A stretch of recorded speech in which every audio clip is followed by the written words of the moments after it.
Back in the 2011 finals, LeBron James played the worst game of his career in Game 4 when he only scored 8 points in 46 minutes of play. While the box score wasn't great, what will mostly be remembered that night is how strangely passive he was, shooting the ball only 11 times in this game. And in particular, he only took one shot in the fourth quarter, in a game where Miami could have really taken control of this series. So, what exactly happened? Coming into this series, LeBron James was looking for his first title of his NBA career. He had performed up to his usual standards, and the Heat blew through the East on their way to the finals. LeBron was his aggressive self, scoring 26 points on 19 shots a game, but against the Mavericks, he hadn't played up to his usual self. That said, the Heat were still up 2-1 in the finals, and LeBron had the chance to put his stamp on the series. But instead, he became ultra passive and subsequently played the worst game of his NBA career. To start the game, the Mavs assigned 38-year-old Jason Kidd to him. Yes, he was still a decent defender at that time, but LeBron had run through much better defenders. Yet, he didn't really look to take advantage of this matchup.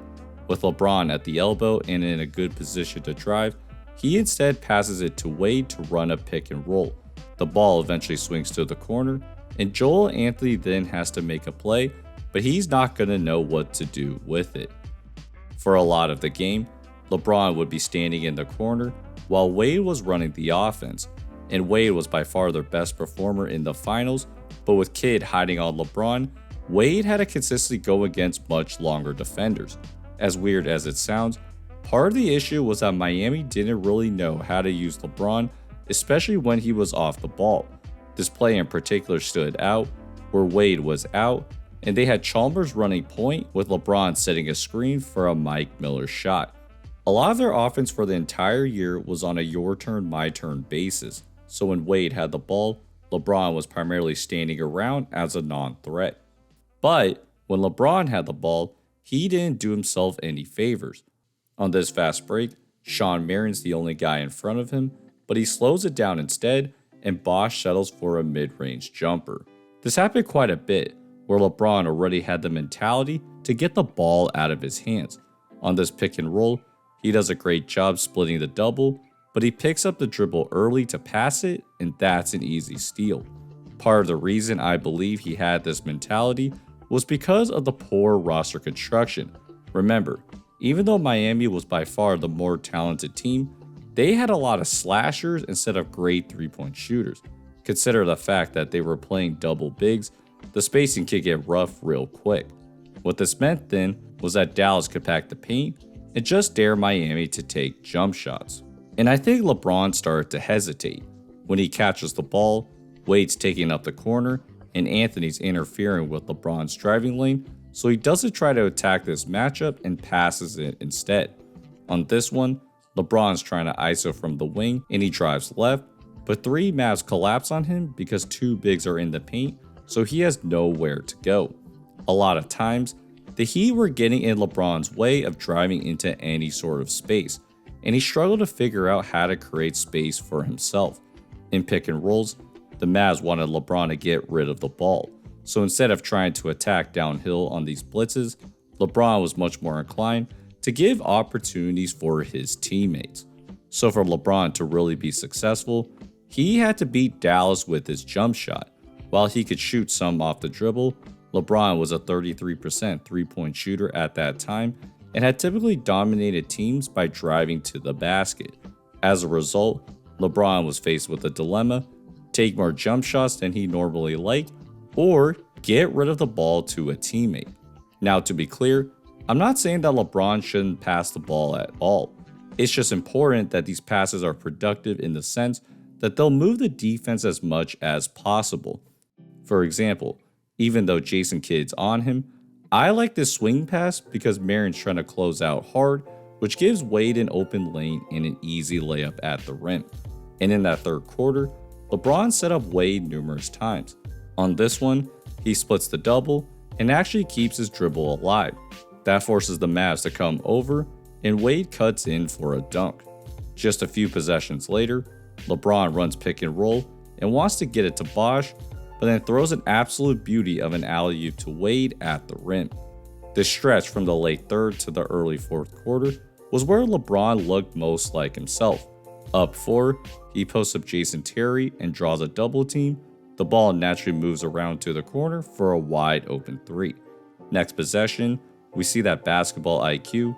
LeBron tells Bosh to come up and Haslam to stay, and that's because when he swings the ball to Chalmers, he drives, and it's Haslam who now has a wide open shot to push the lead up to 9.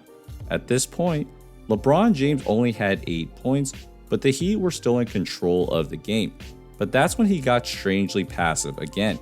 On this pick and roll, LeBron has a great chance to turn the corner against Dirk, but tries to jump pass it to Haslam, and he travels.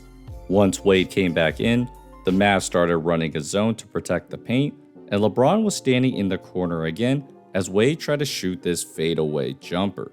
This happened for a lot of the fourth quarter, as LeBron wanted Wade to take over the offense.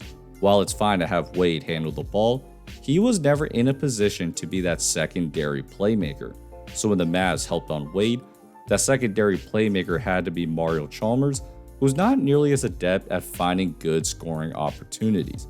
Even when Wade would come to James, he didn't move to a spot to get the ball from him, and that's another turnover. Because LeBron was so passive, even his teammates started looking for their own shot. As Wade penetrates into the paint, Miller should pass to LeBron on the wing, but he decides to be aggressive himself and can't finish the layup.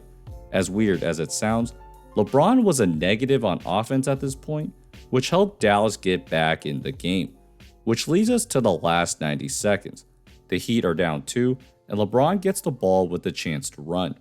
Yes, there's more Mavs players, but kids in front of him and Dirk's no rim protector. But he instead backs it out to run pick and roll and passes it to Haslam to take the semi-contested mid-range.